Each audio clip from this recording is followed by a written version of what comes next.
Welcome, everyone, to Biosafety Now's 19th Twitter Space. My name is Bryce Nichols. I am a professor of genetics at Rutgers University and lab director at the Waxman Institute of Microbiology, and I'm one of the co-founders of Biosafety Now. Biosafety Now is a nonprofit organization launched this past February. We are led by an international coalition of experts in biomedicine, mathematics, public health, public policy, law, social science, and public advocacy, each of whom is dedicated to working for a future where scientific research on pathogens supports human life without threatening it, and public trust in science is restored. You can learn more about our mission at our website, biosafetynow.org. I'd also like to make a disclaimer that the views of individuals expressed on this and all of our other spaces do not necessarily reflect the views of our organization.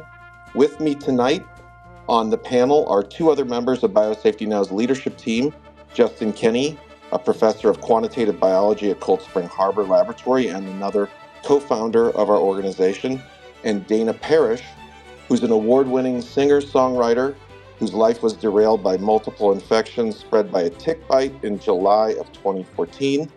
After numerous top doctors missed the source of her illness, she was finally diagnosed and recovered under the care of another member of our leadership team, Dr. Stephen Phillips, who's not with us tonight. Dana and Steve co-wrote the book Chronic to bring the world's attention to the underlying infectious causes from COVID to Lyme of autoimmune, psychiatric, and neurological illnesses. And she currently serves on the advisory board of the Bay Area Lyme Foundation and has become a powerful voice for change in the field of Lyme disease.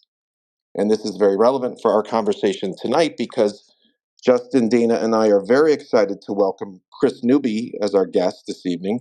Kris is an award-winning medical science writer and the senior producer of the Lyme disease documentary Under Our Skin, which premiered at the Tribeca Film Festival and was a 2010 Oscar semifinalist. Her book, BITTEN, The Secret History of Biological Weapons and Lyme Disease, has won 3 international book awards for journalism and narrative nonfiction. She has 2 engineering degrees and has worked as a science technology writer for Stanford Medical School, Apple, and other Silicon Valley companies. So I want to thank Kris very much for joining us this evening. And now I'm going to turn it over to Dana Parrish, who's going to be leading our discussion tonight. Dana? Thank you so much for the great introduction, Bryce. Hi, Kris. I'm psyched to talk to you again. Can you unmute yourself? Okay, there we go. So let's just dive in. You've been at this for 20 years working in Lyme education. As Bryce mentioned, you produced an award-winning film, you wrote a huge book, you published articles, and you yourself, I don't know if people realize this, recovered from 2 serious tick-borne diseases. I think people don't really grasp the size of Lyme, and I wanted to ask you to begin how big the Lyme problem is.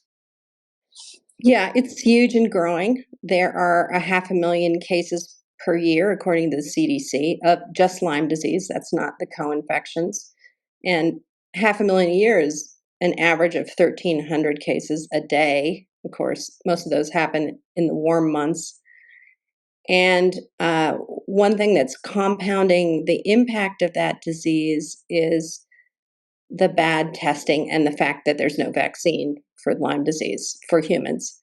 So the test as it is now is an antibody test, and it's not reliable in the first month because some people haven't developed antibodies or they're too sick to develop antibodies.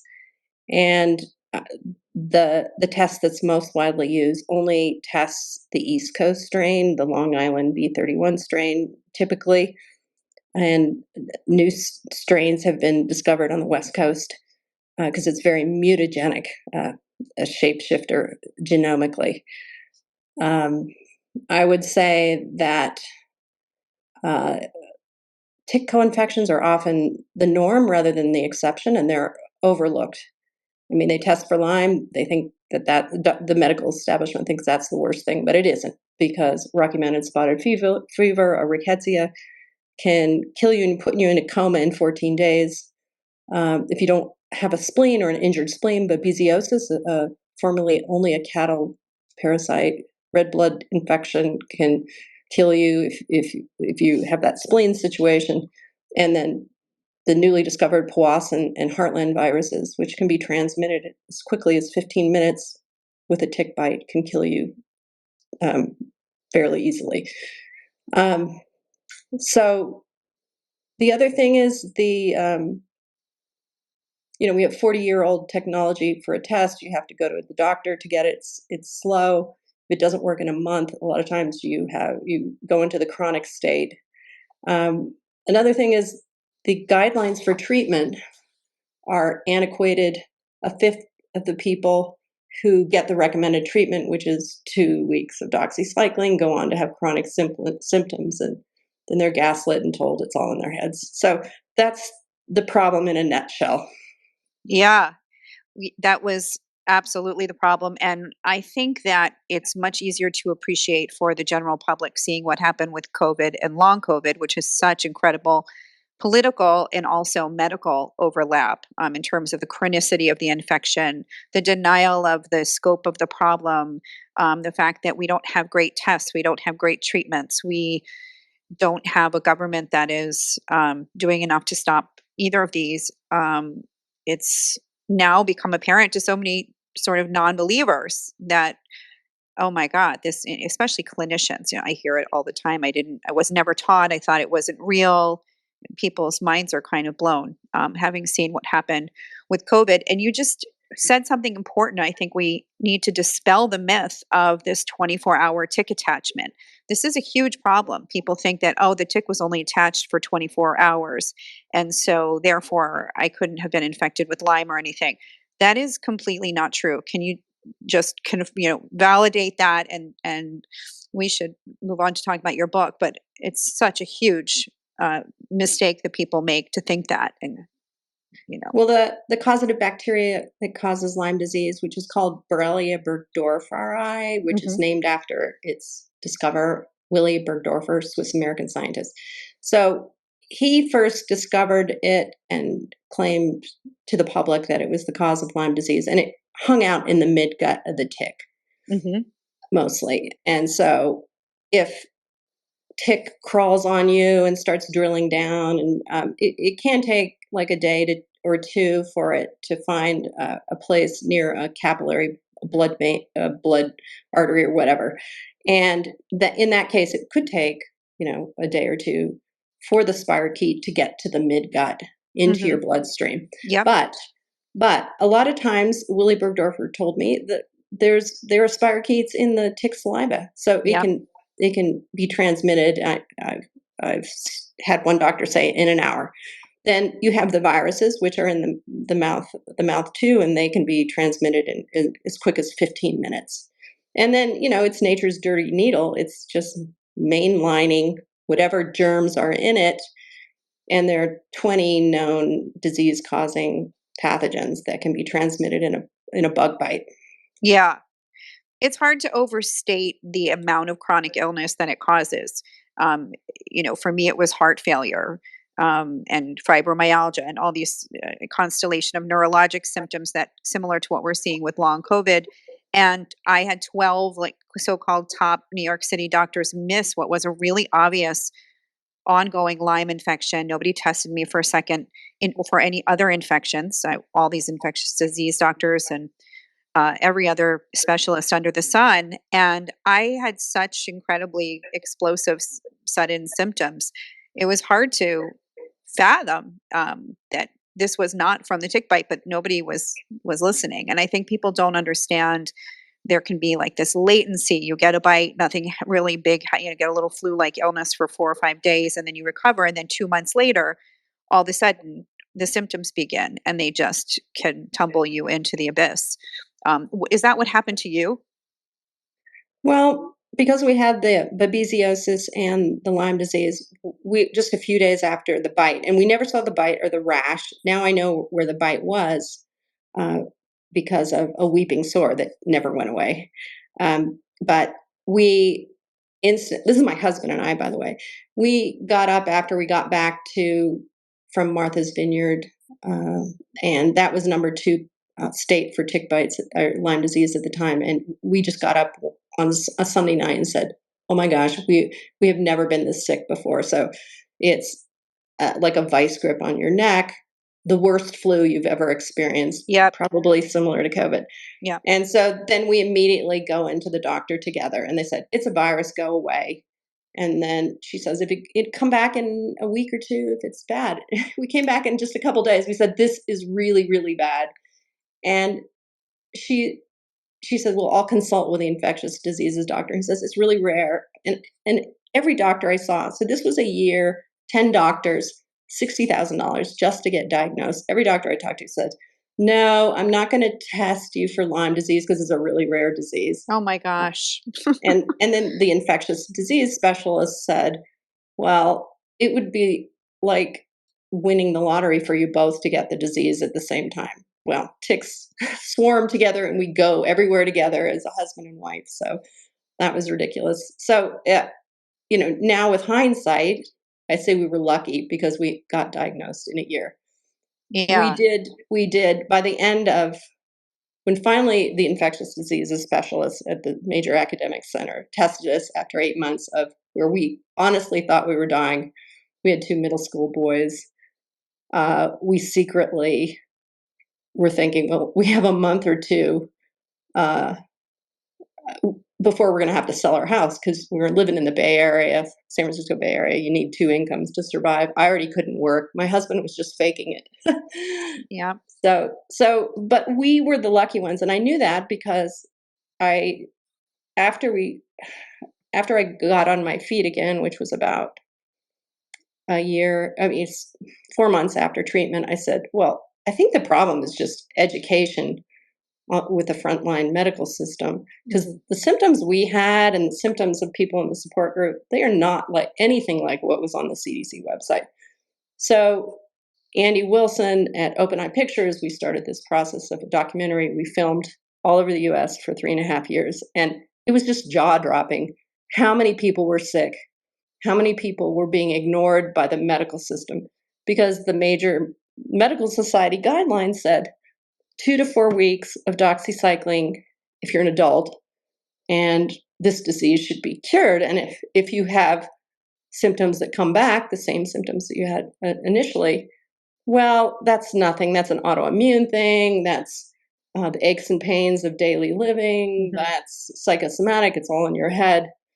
So that was disturbing. So the documentary was showing the patient experience and the variety of symptoms that happen when you have a really invasive neurological disease.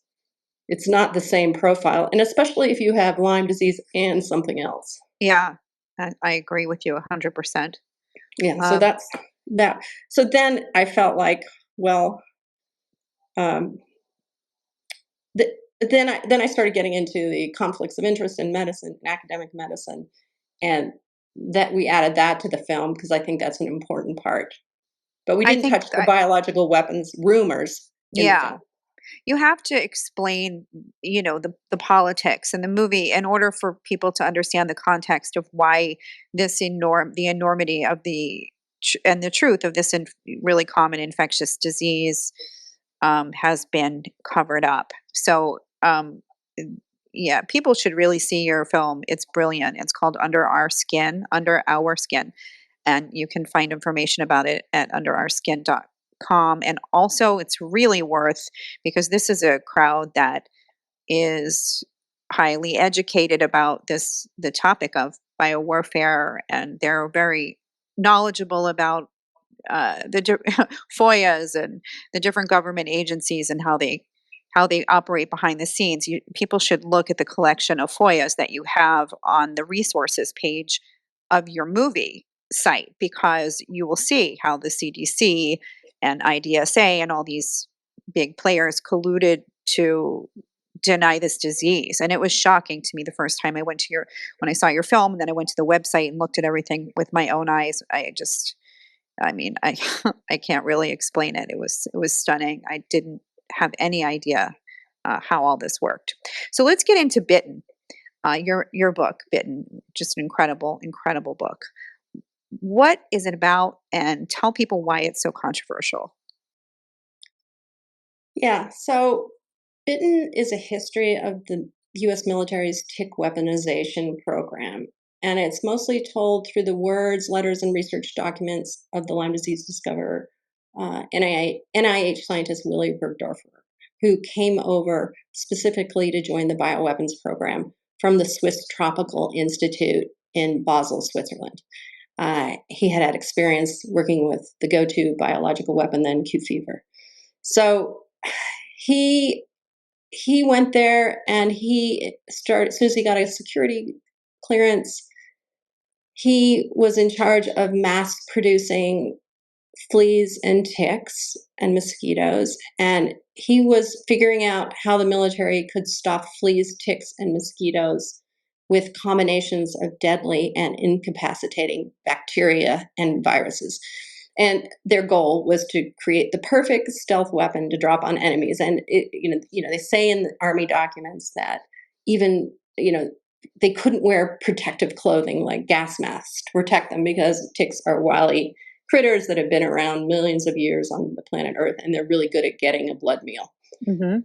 So it's controversial because the tick researcher who was celebrated by the NIH for discovering Lyme disease, who probably thought he joined the NIH or public health services to protect Americans from deadly diseases, but he was creating deadly diseases to be used as weapons. And I would say what he was doing is crude gain of function experiments, because he was mixing viruses and bacteria inside of ticks to increase their virulence. And that's, you can see on my Twitter feed that I have a clip from an Army document, and that's the exact wording that they use.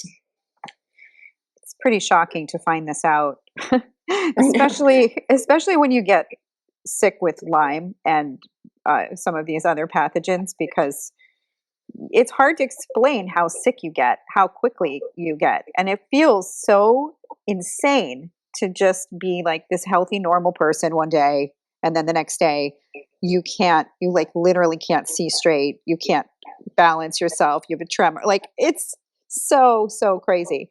Yeah, I mean, like, some of the weirdest symptoms I had was I would be driving my kids in a carpool to school or soccer, and I couldn't remember what red, green, and yellow meant on a traffic light. Or I would be going on a road that I drove every day the wrong way. Or I would park my car to go to the grocery store, and I would forget to take the keys out. The car would be running. It just, you don't have your executive functions, but you look great. People say, "Oh, you lost a lot of weight. You look fantastic." Yes. Yes, actually, one of my friends said to me, "I'm so proud of you. You look amazing." I was like, "I'm dying inside. Are you kidding me? I haven't eaten in 3 months."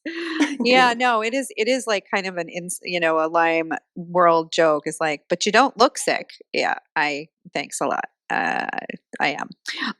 Yeah, I know I had the same thing, and I remember getting lost in familiar places. I had to stop driving. I lived in Manhattan at the time I was infected, and I couldn't tell any of my doormen apart, that even though I'd lived there for like 11 years, and I knew them well and really liked all of them, and I just couldn't remember anybody's name. It was terrifying.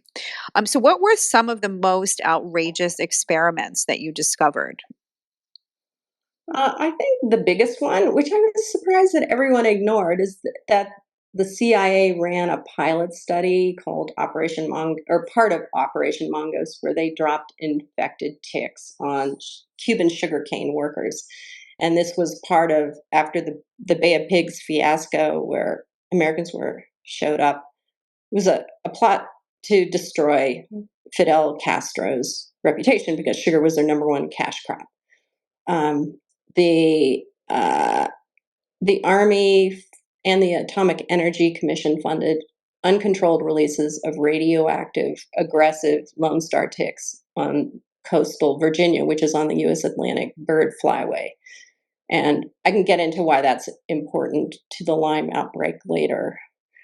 And this is huge, because and this is really what started the book for me.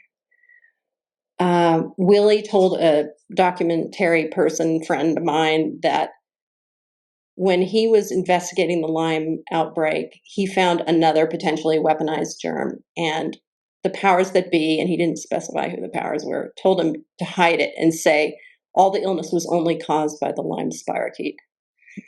That's So, really important for people to know. right. Is So this is is that why doctors say there's no such thing as chronic Lyme? Is it actually a different pathogen? well, I mean, since I have incomplete information, I mean, he was a reluctant whistleblower when I talked to him, and I talked to him several times after that.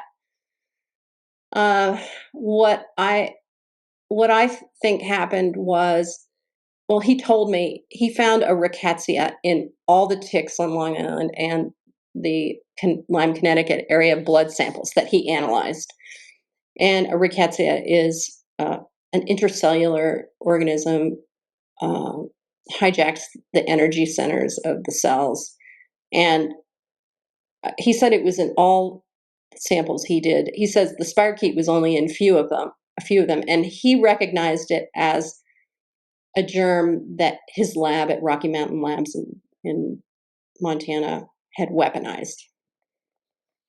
And then he said he was told to hide it. And later on, I got the first draft of his Science magazine discovery article, and he indeed had to include that rickettsia in the handwritten draft, but in the final, it was missing. So that was Wow. supportive of it. It's not. It's not. It's a really strong proof, but Kris, what's wrong with that is because what? Kris, hi. Is this the Swiss agent that's talked about in the book? Yes, Swiss Agent USA. Okay. So there's a series of letters where all of a sudden in the middle of this epidemic that he was supposed to be heading up in trying to figure out what was causing all this disease in the Lyme, Connecticut, Long Island area, he decided to go to Switzerland for 8 months, and there he collected 4,000 ticks. He discovered a new germ, rickettsia, called Rickettsia helvetica. Later it was named that, but he called it Swiss agent at the time.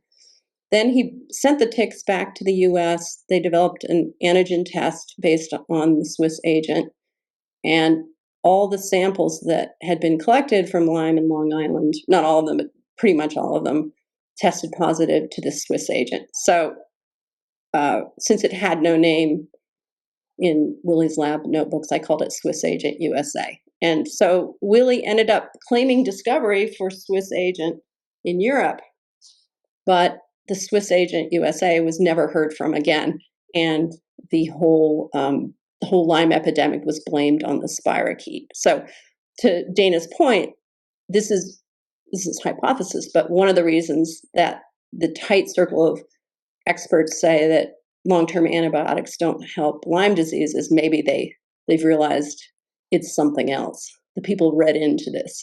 Mm-hmm. It is.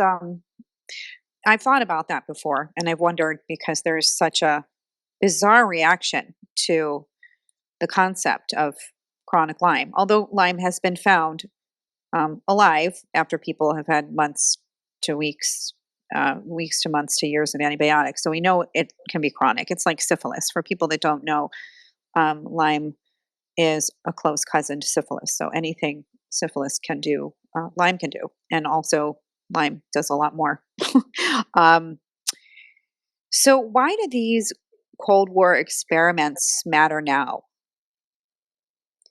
Well, I think since we've from what we've seen with COVID, if it was just a naturally occurring, evolving pathogen, if COVID was, then the things that worked for the seasonal flu probably would have worked. And with Lyme disease, the same thing if it was naturally evolving. But I mean, what I found out when I started really digging into that time frame when Lyme occurred. So Willy Burgdorfer announced the discovery of Lyme disease in 1982. I looked backwards and I looked through the newspapers and CDC reports and veterinarian reports, like were there animal die-offs early? Because that's really a clue for like people in the government or the CDC looking at outbreaks saying, is this natural or unnatural? And Yeah. what I discovered is 1968, well, that's the very first documented case of Lyme arthritis in that part of Connecticut by Alan Steer. But also, it was the second in man case of babesiosis, which was only a cattle parasite before that. And then there was also this really deadly spotted fever, like Rocky Mountain spotted fever, that was normally Long Island would have one or two cases a year, and then all of a sudden there was like 167, I think, cases, and some people died from that. And then recent explorations, 1968, 66 through 69, was an outbreak of equine encephalitis that killed a lot of high dollar horse flesh in Connecticut, and a duck plague that completely decimated the Long Island duck industry. So the thing is, if you're looking for natural versus unnatural, to see 3 to 5 new, unusual, highly virulent germs show up in a very small space, it's suspicious. But yet, everyone took CDC's and NIH's and the very small science articles were that, oh, all this illness is caused by the Lyme spirochete. So in a way, I think Borrelia burgdorferi was the fall guy. you know, you'd see in the old Cold War movies. He's the fall guy. Sorry, Dana, sorry, Justin, can I jump in real quick and ask a quick question about Sure. this? Okay. Something that I've always been confused about is exactly, we talk about Lyme disease potentially involving ticks that have been engineered into, we talk about the bioweapon hypothesis for ticks, specifically about Lyme disease. But what doesn't make sense, and I talked to Dana about this too, is how was this proposed? Because the idea was that the ticks are being subjected to, they're infecting them with other pathogens, and then somehow there's recombination occurring to evolve some new form of the tick that has this, um, a different. I guess the issue for me is that it's an unusual organism that's in the tick, right? That is responsible for, like, Borrelia burgdorferi. It has a very unusual, genome structure. There were previously. There were things in ticks before, right? And then the idea is that you infect them with other agents, and then through some sort of recombination, you're now developing new forms of pathogens. Maybe I'm being a little confusing, but I just was always confused about what exactly is the proposal for how you get bioweaponized ticks. How exactly were they made in a lab, or was it just because they were working with a large amount of different pathogens and the ticks?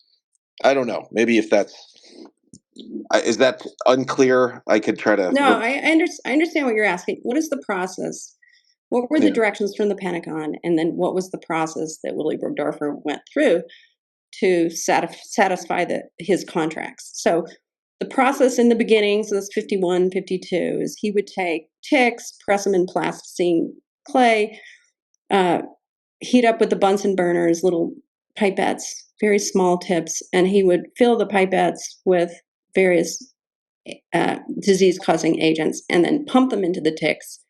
Then he would attach those ticks to small fuzzy animals and see which ones died, which ones just felt sort of sick, because the Pentagon wanted really fatal diseases, but later on moved to incapacitating. So, and so, I mean, the objective was, we want a stealth weapon. We want a tick that can survive, for example, in the tropical jungles of Korea or Vietnam, or a tick that can survive in Siberia. And so he knew the species of ticks. At Rocky Mountain, there was a tick lending library. So it started with, I mean, as you know, usually parasites have to evolve over hundreds of years to rest easy in ticks and not kill them. I mean, there's a symbiosis. It's a bad parasite that kills its host. So he was just messing with it. Garanimals, mix and match, and then then later on in the process, they moved to mixing bacteria with viruses, and there was a transfection process that happened with the viruses that just happens in nature. But again, Willie was trying to find the most virulent pathogens. And once he found it, he would take those. First of all, did the tick live? Then he would put it on fuzzy animals and see, was it virulent or just incapacitating? And then he would send those bacterial samples or the ticks to Dietrich, and they would run larger pilot studies, and then there would eventually be large scale testing, usually Dugway proving grounds. There were some at Dietrich of the ticks. Now, that was a program that happened in the 50s, and they soon realized that that was not a reliable weapon to rely on two living systems to stay alive and be deployed by some enlisted guy. And part of that decision was with the drop of infected ticks in Cuba, for example, that was a pilot study. 2 boxes were dumped on the sugarcane fields. That CIA company man went back to his house in Texas and infected his newborn with something that was fatal. And it almost killed his son. With the fleas, they did a large-scale study on Dugway Proving Grounds. They hadn't infected the fleas, but they dropped over 100,000 fleas, and the people in the plane all got flea bites. So I think they figured out that wasn't going to work. So then in the 60s, they started moving towards only the microbes being weaponized, and their brilliant architect of that program was Ira Baldwin at University of Wisconsin in Madison, who had worked a summer internship brewing pickles in Wisconsin. So he said in a Pentagon meeting, well, I can brew anthrax and tularemia by the ton. We just need these stainless steel tanks. I've done this before. And they would ferment them, and they would freeze dry them, and then spray them mill them and spray them and put a growth medium in there. And you could deploy that from the back of trucks, from buoys, from planes. And for example, General Mills tested the spraying mechanisms in the middle of Minnesota. So does that answer your question? Well, I think it's a complicated question. In part, I also realized that I was also. By the way, Justin and I are in fact in Madison, Wisconsin, right now as we speak. And what I was, I think I need to let me reframe that question later. Okay. One of the issues too is like this general question of like what Well, was the purpose of some of the. Yeah, go ahead, Bryce, Justin. why don't I jump in? Yeah. So Kris, I wanted to, I guess, I've been quite fascinated about what the role has been of Plum Island. So I work on Long Island. It's not that far away, and for those of you, well, you might want to describe to people what Plum Island is, or at least was. But I'm really, um, I, I, it wasn't. So I really enjoyed your book, but it wasn't clear to me like what is the role of Plum Island in all of this. Uh, yeah. So I don't know. I'd really like to hear your thoughts on that. Yeah. So the biological weapons program had 3 arms. One was anti-human, and that was mostly done at Fort Detrick in Maryland.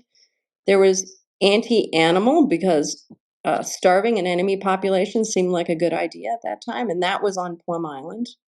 Okay. And then there was anti-crop, and that was from University of Wisconsin in Madison, run by Ira Baldwin.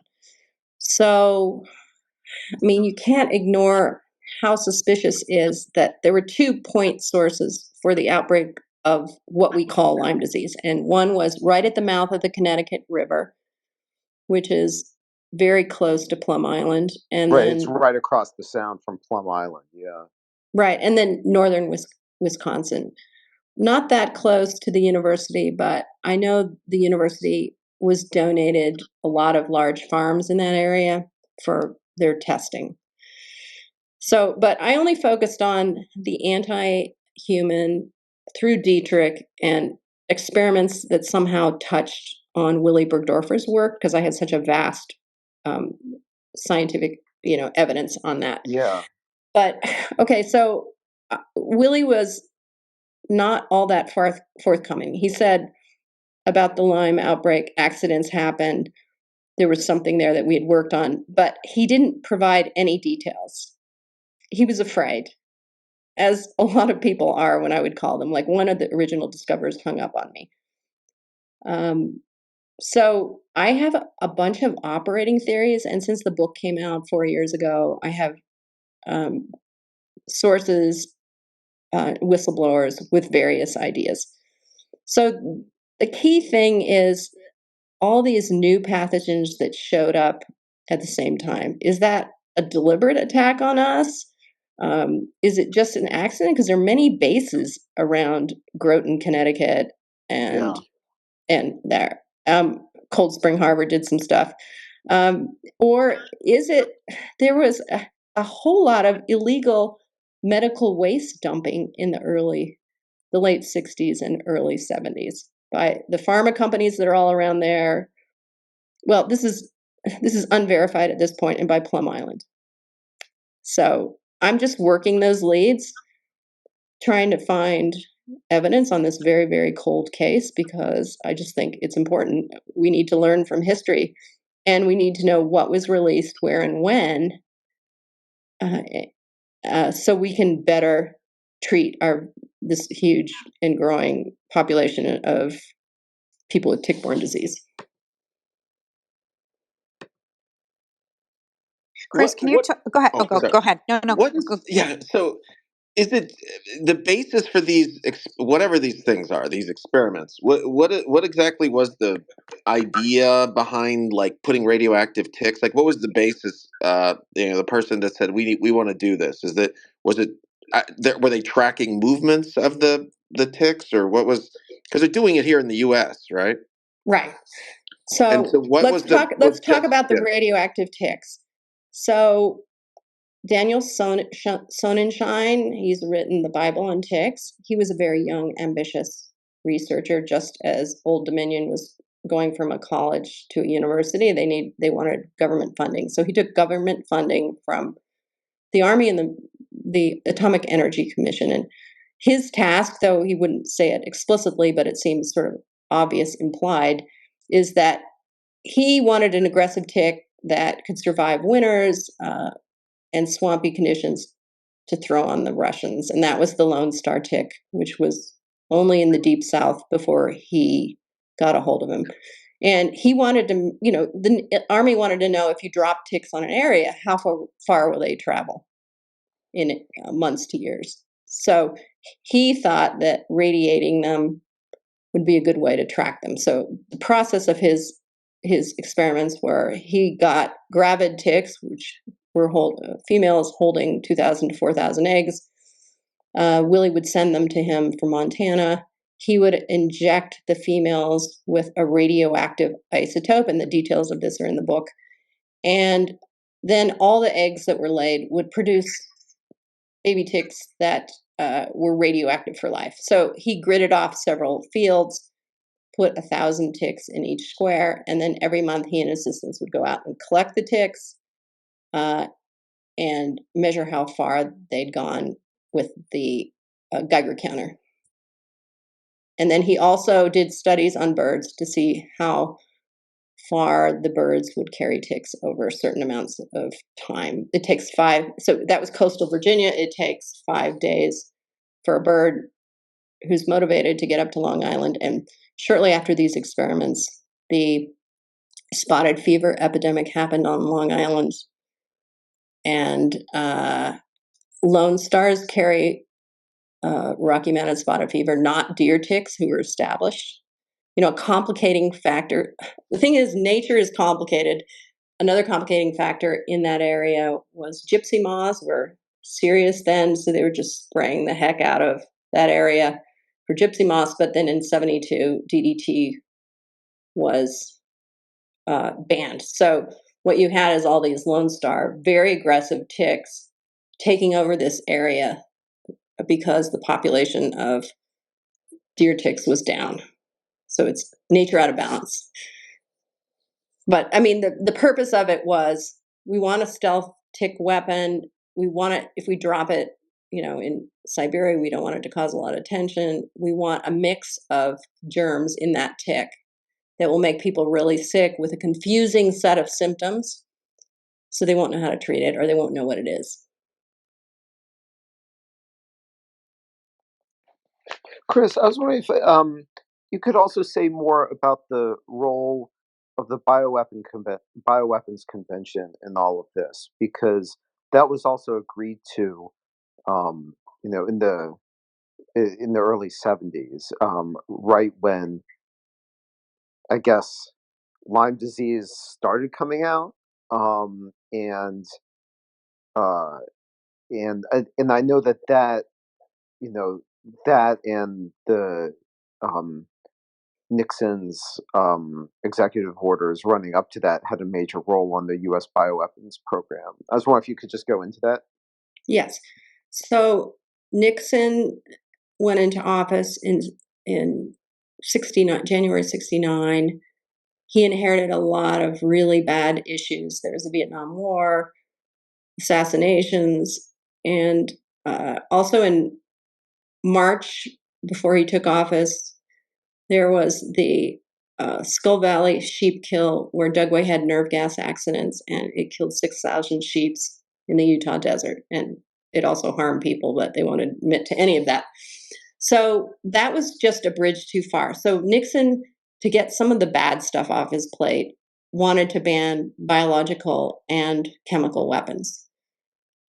And it also caused a lot of international outrage, because the world did not know that America was doing that.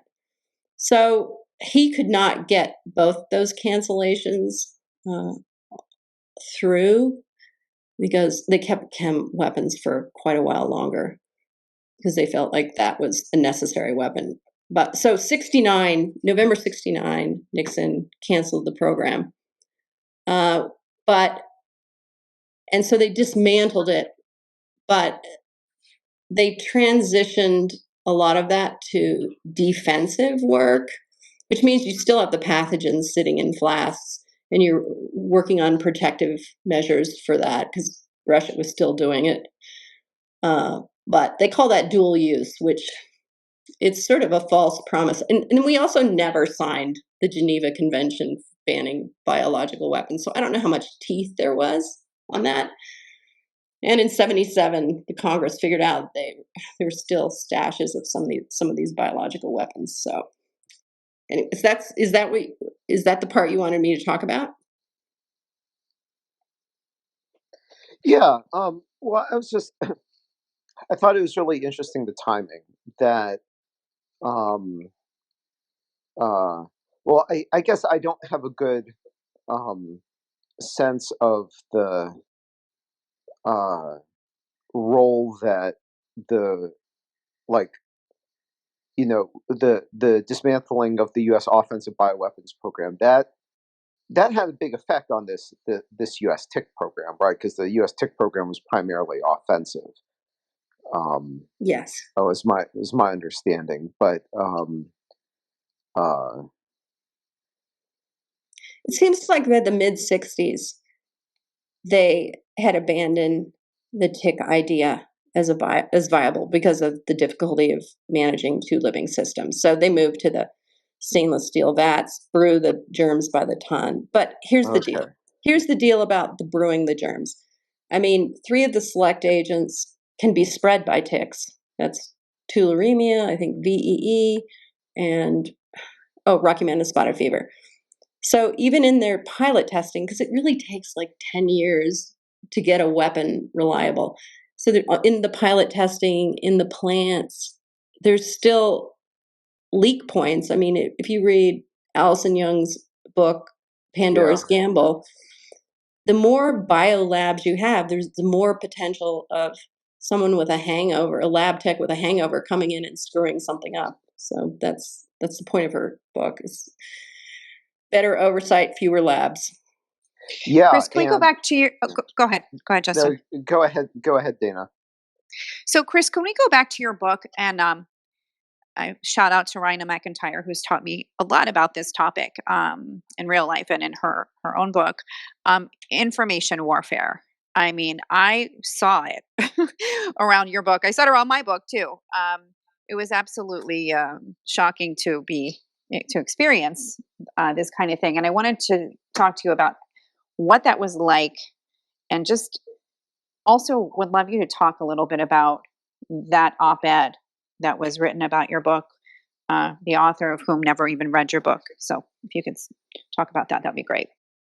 Yeah, because of the sensitive nature of the book, and I was working at Stanford under an NIH grant, we didn't send out advanced copies for reviews.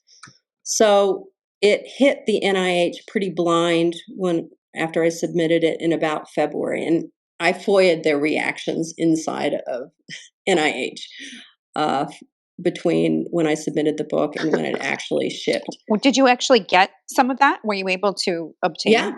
Yeah, and NIH is actually pretty good at FOIAs. CDC really? horrible. Yeah. Interesting. I want to hear about that, but go on.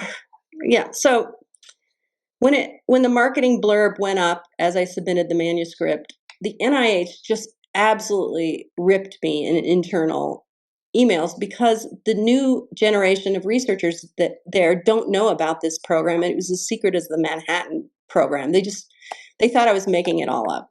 Really?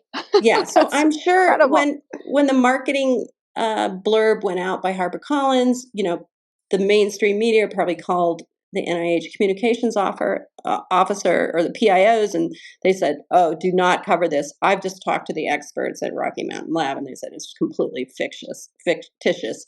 Uh-huh. So I think that really squelched any kind of mainstream reviews. And then what happened when it came out in May and people actually read it? The NIH had a meeting at the highest level of the NIH, including people that helped manage the bad press on the lab leak theory, and they had a high level legal meeting, and then they went radio silent. They just didn't say anything about the book, which I'm sure they said we need to not give this oxygen. Yeah, but for sure. And it was, and then shortly after it came out, there was a tick researcher from Tufts University who published a 1,000-word op-ed in the Washington Post. Can you say who this was? Because he's pretty well known, and I think it's Professor Sam Telford. Yeah. Yeah, and this is all documented. Mm-hmm. I have an email trail on all this. So as soon as this op-ed came out, it said Lyme disease is a bioweapon is conspiracy theory, and then I meticulously dissected it, and there was 15 inaccuracies. Things like we've never tested biological weapons on U.S. soil. It's such a lie. I mean, you can go to Wikipedia and see that's a lie. And then the first paragraph, he talked about conspiracy theory, and he linked to my book marketing page. So I was upset. I just called him at home on a Friday night, and I said, "Sam, there's several inaccuracies. Can I go through a few of them?" And he goes, "Sure." And then I said, "By the way, did you read my book?" He says, "No, I don't have time to read books." And so he's a tick expert. He's an expert on tick-borne tularemia, which is on the select agent list. And he teaches biosecurity at Tufts. And he didn't read my book, like the only thing ever published on tick weapons. But he wrote an op-ed. He wrote an op-ed discrediting it, but he never read it. That sounds really lazy on his part. Sorry. That just sounds really lazy. I mean, you would only do, as an academic, you would only do that if maybe you had help drafting it and you were protected. Yeah, exactly. Then I said, I'm just trying to be pleasant. And I said, "Well, do you want me to send you a book so you can check this out?" And he says, "No, I just shred it." So we don't know if he meant that literally or hypothetically, figuratively.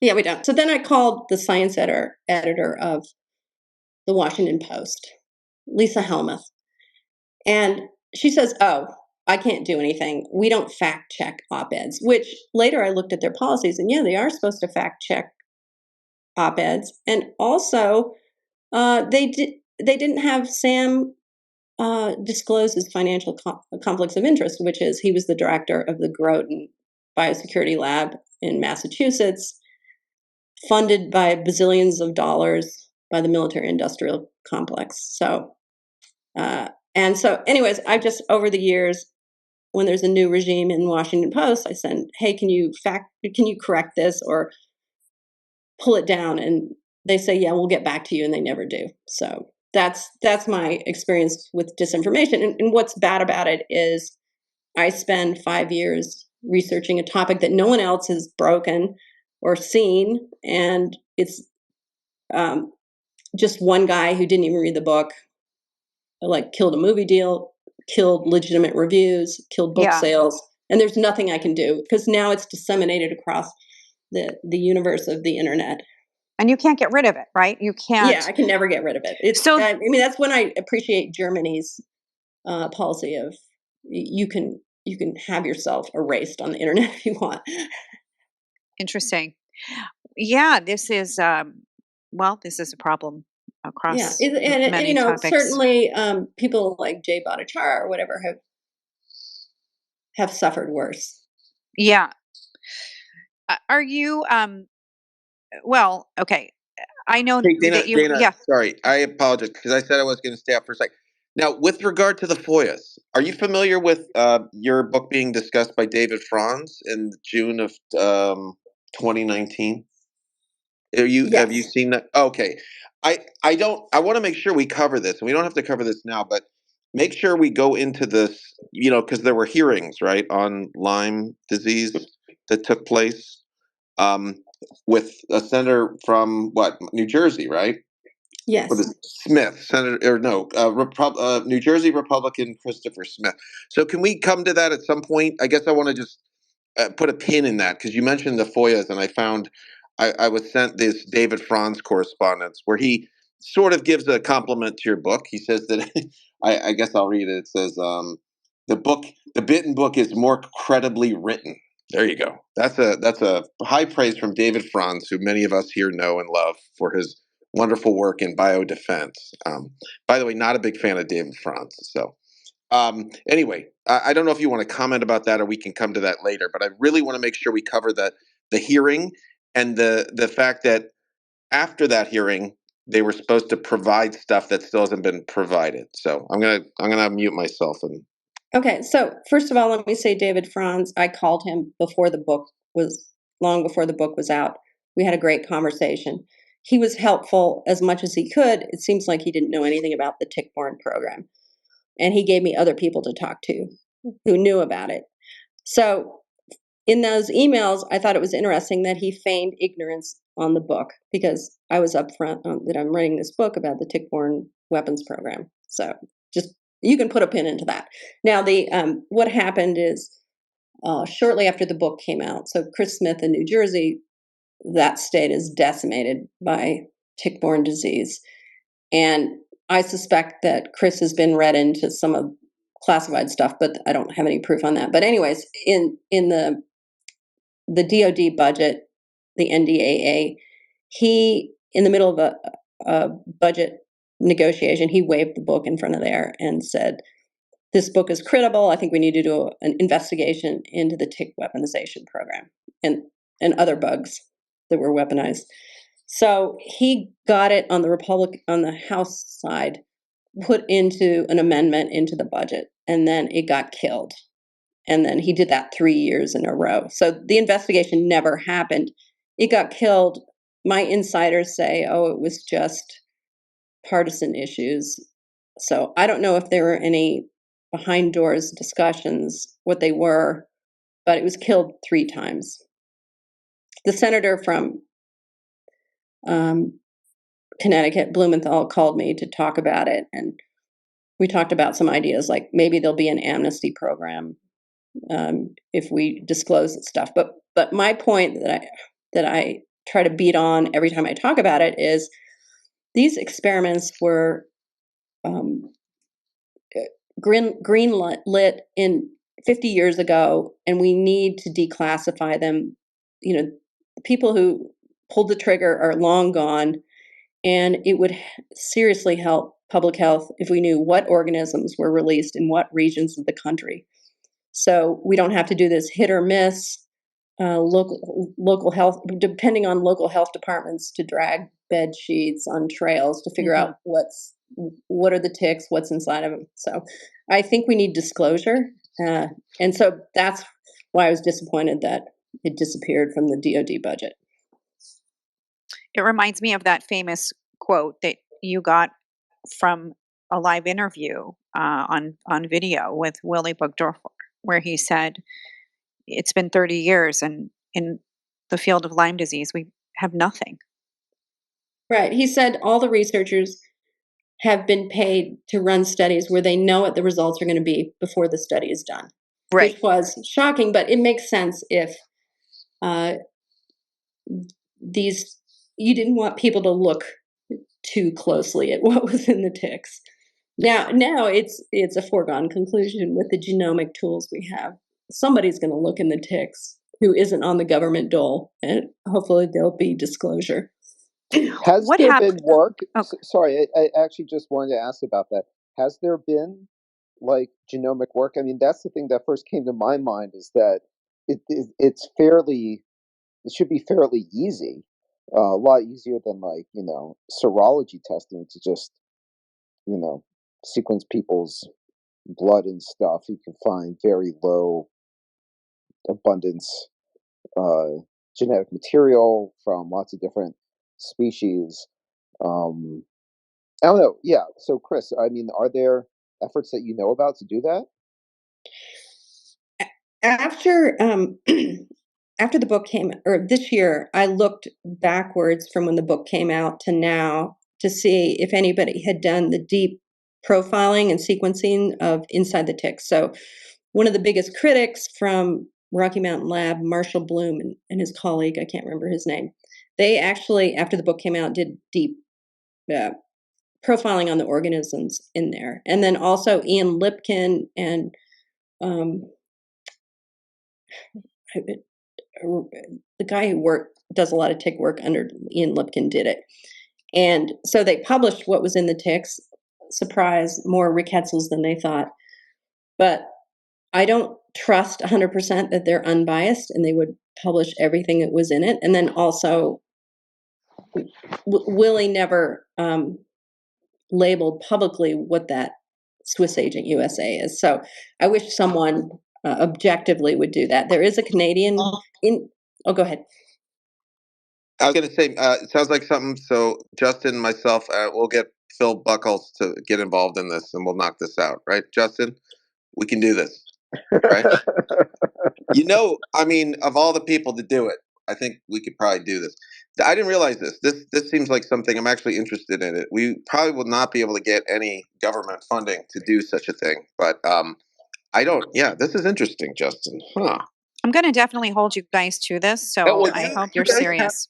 Well, you have those grants, right? Don't you have the grants, the research grants? Now that might be a little conflict of interest for us to apply for a research grant, right?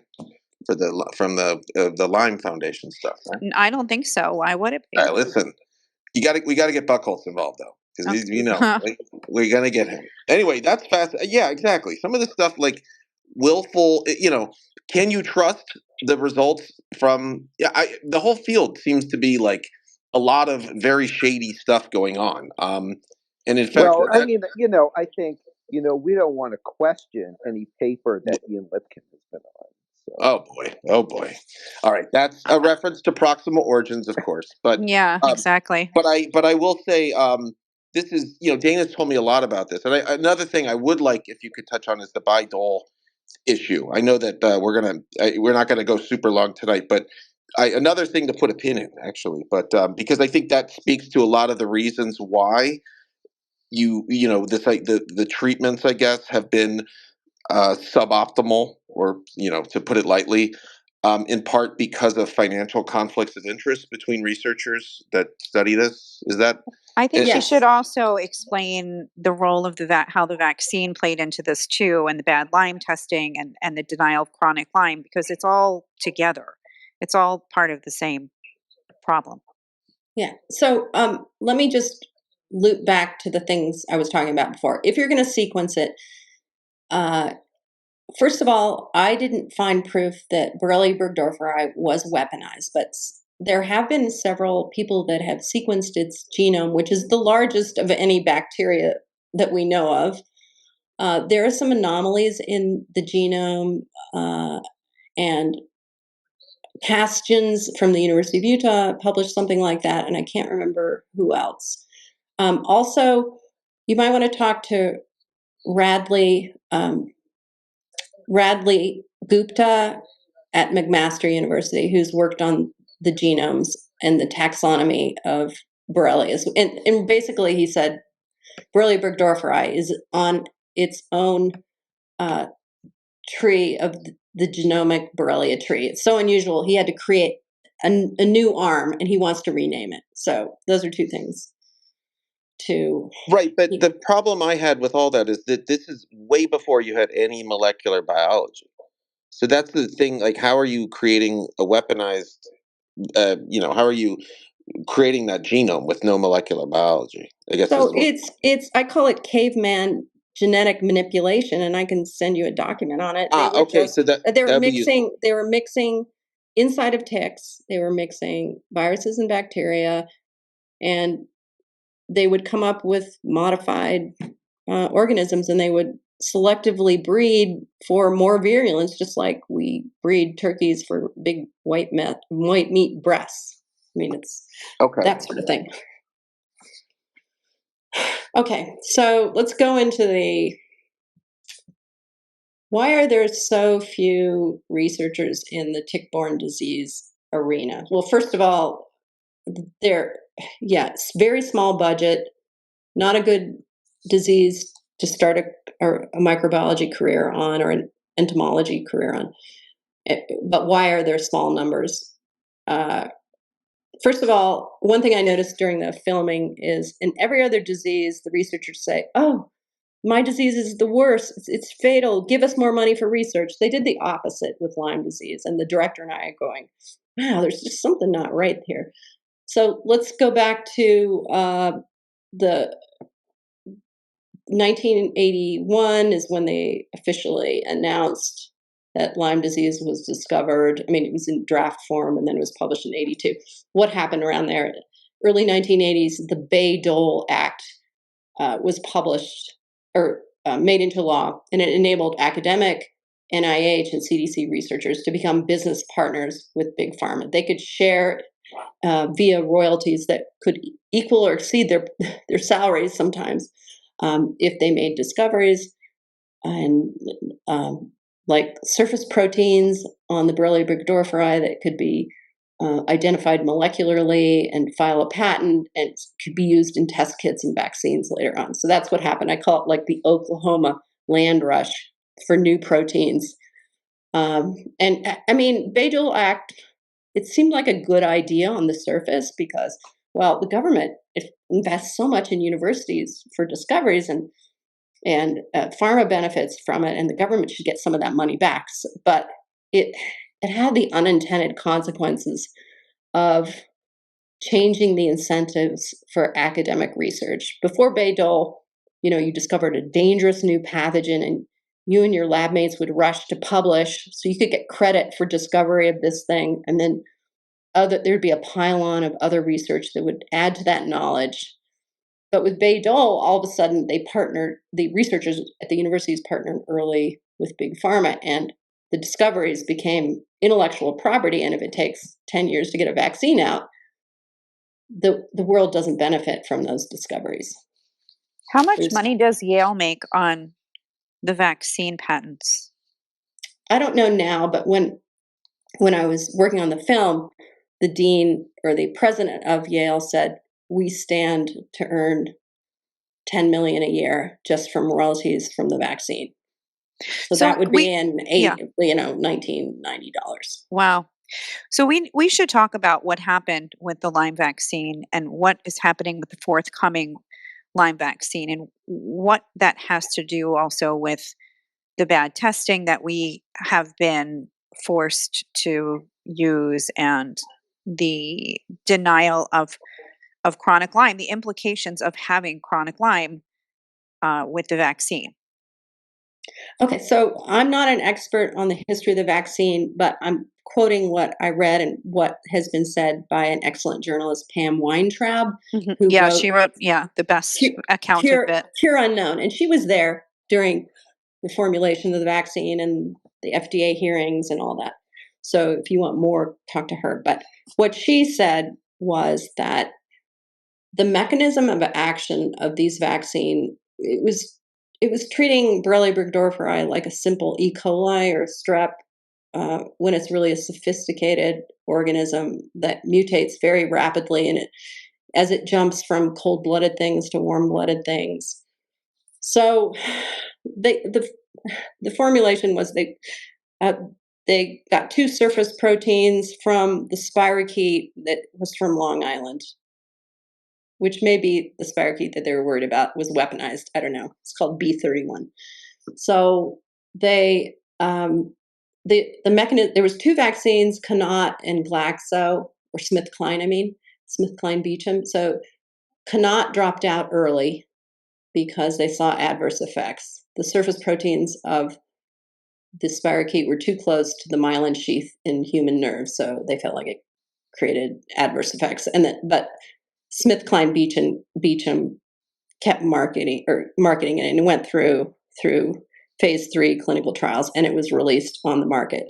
Now, sometime before it was released, there was a crisis meeting where with I think the FDA and people involved in it, and it was in a hotel room, and they said everybody not directly involved in the vaccine, i.e., not on the payroll, leave, and they swept the room for bugs. And the crisis was they realized that the mechanism of action that they had expected, where it would, when the tick bit you and released the spirochetes, it would kill the spirochetes in the blood. They had to modify that. So all of a sudden they said, well, the tick has to be attached for 2 days, and the vaccine antigens go inside the tick and kill the spirochetes in the gut, which, if you know anything about tick biology, that's a little bit ridiculous, but that was the mechanism. So, and then they also, CDC was part of this. They desensitized the test so the vaccine would look better on paper, Exactly. the efficacy, and they also narrowed the definition of the disease. Well, it's mostly a rheumatological disease. So if you take this vaccine and you don't get the rash and the swollen knees, then it's cured and you didn't ever get it, because the neurological symptoms are fairly invisible. So anyways, that's why, okay, so that vaccine was pulled off the market for various reasons. You can read about it in the book. And we're talking about Lymerix now, correct? Lymerix. We're talking about SmithKline Beecham's Lymerix. And I just want to point out that the information warfare about Lymerix is that it was pulled for because there was low demand and because of quote anti-vaxxers, and that is 100% not true. What we did report on this in our book, and we interviewed Pamela Weintraub extensively, and I also have heard from Donald Marks about it, who testified, was the expert witness, and the FDA, the company pulled the vaccine because it had harmed so many people, and they just, as he put it, didn't want the trouble. So it is not true that it was pulled because of low demand. Yeah, and so there's a new vaccine coming out. I think it's in phase 2 or 3, I'm not sure. And the problem with that is I believe it uses the same mechanism of action. But to me, let me just say that Lyme disease patients are not anti-vaxxers. All of us really want an effective vaccine. We don't want to get this disease again. It was horrible. But the problem I have with that vaccine is they're addressing one of the 20 tick-borne diseases in the U.S. That's Lyme disease, and it's not even the worst disease. So why are our research budgets and pharma budgets being sucked into this one disease when we need to attack the problem? What is the multiple angles? What is the implication of having chronic Lyme with this vaccine? I don't know about that.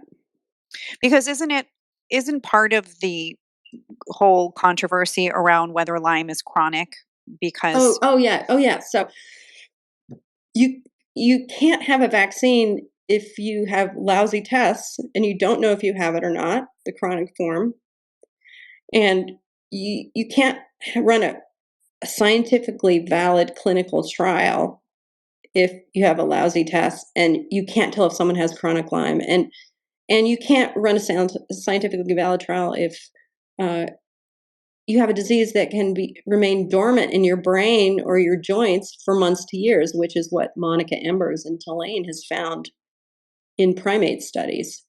So that's why the small group of academic researchers has circled the wagons, and they don't want to admit chronic Lyme exists or the tests are bad. And they don't want to have to pull their or retract their 300 to 400 articles that they've published since 1980. It's just, I mean, that's a problem in other diseases too. yeah. Well, this just also brings me to COVID and long COVID and why we're not surprised, I guess, about what happened here. Do you see a lot of parallels and overlap as well? Yeah, no one in the Lyme who's been a Lyme patient would have been surprised. So we see that CDC is not very transparent, and they don't keep up to date on the latest literature and case studies on a disease. So that leads primary care physicians astray as far as diagnosing and treating.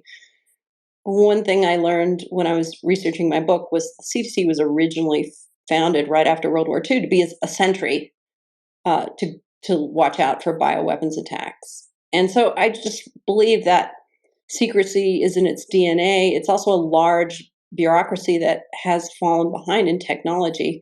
And man, they haven't taken the latest classes in effective communications. So, and then the other problem that is the revolving door between CDC and NIH and pharma, and the temptation of profits.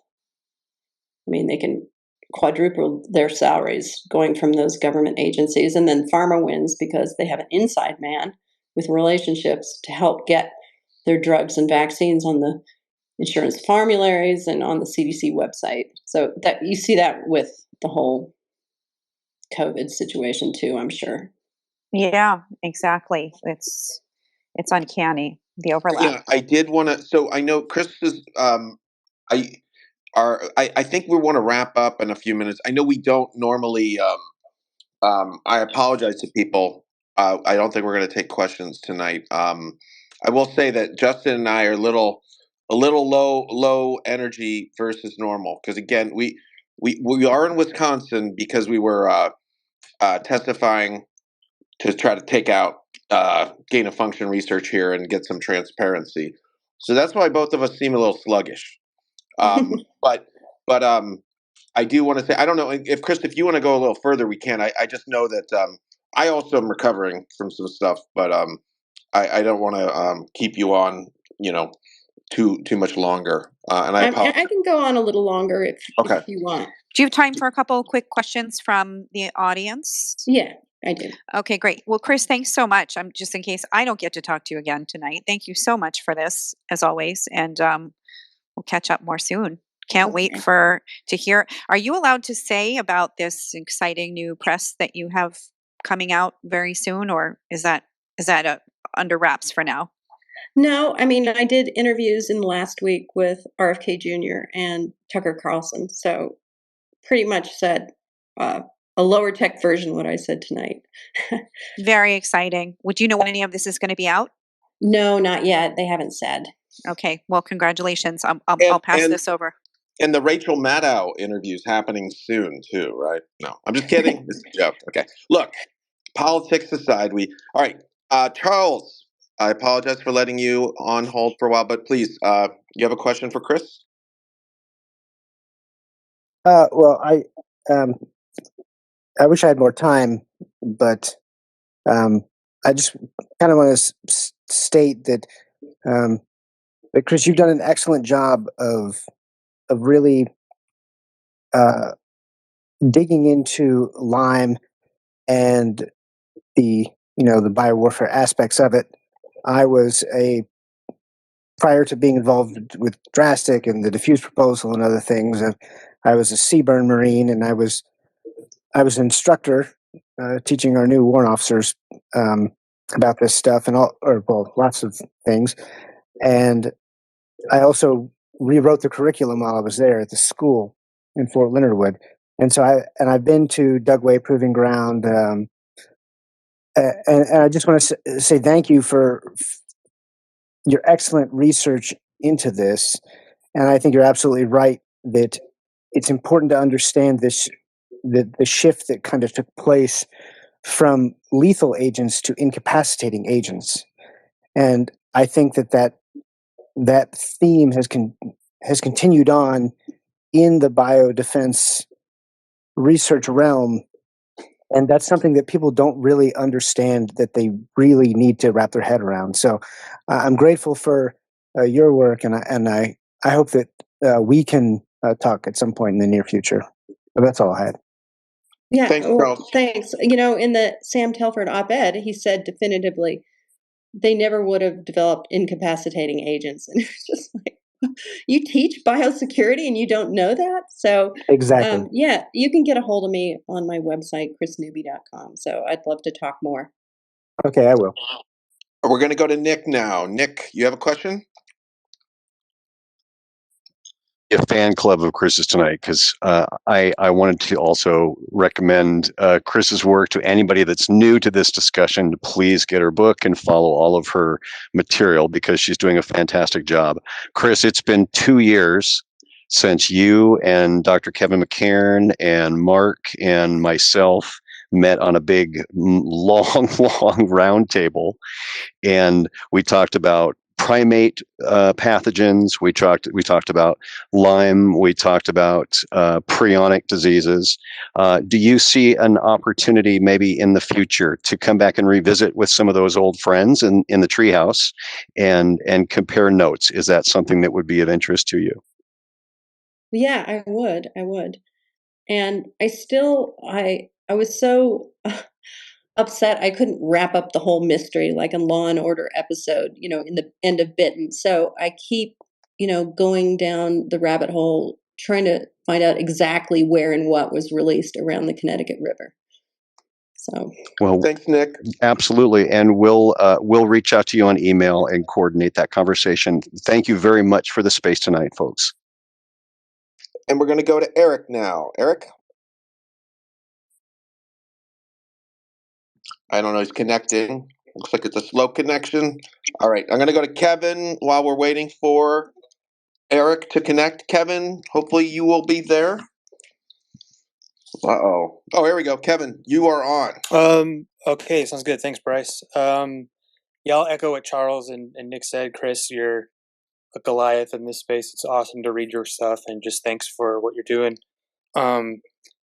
I remember reading your book. You mentioned a documentary whose premise was a bit flawed. I remember you saying that the conclusion that the person was going after wasn't all there, but that there was an interview where Willie actually kind of subtly admits what's going on. And my question is, I've been trying to get access to that documentary. I think it's called Under the Eight Ball, and yes. I cannot find it anywhere. And the only reason I want it is to get access to that interview. Do you know of any available recordings of that interview? Well, Tim Gray has it, and he owns the asset. Gotcha. So there is a BITTEN documentary in the works, but they're having, with the strikes and the consolidation of cable, they're having trouble finding a distributor, but hopefully they can get clips of that and put it in the BITTEN documentary, because to me it's a 4-hour interview, but the final scene where he admits what went on is pretty powerful. Yeah, I mean, even reading it, you get that sense. But all right, that's my only question, and to give you some praise publicly. Thank you for everything. Oh, thanks a lot, Kevin. Thanks, Kevin. Okay, with that, I'm going to go ahead and wrap up the space. I really want to thank Kris again for joining us tonight, and we look forward to seeing these. You said you already recorded these other interviews, right? And they're going to come out soon. Is that? You mean with Willie Dorfer? No, I'm sorry. With RFK and Tucker. Yes, they're already recorded, so they're coming out soon. It's just I think they have lots going on right now to cover in the world.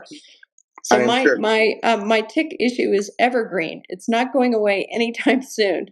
No, for sure. And I think, and it was great that we finally were able to get you on to our space. Before it sounds like you're about to blow up. I'm really glad that you were on, because now Bryce can stop calling me every single day asking if I called you.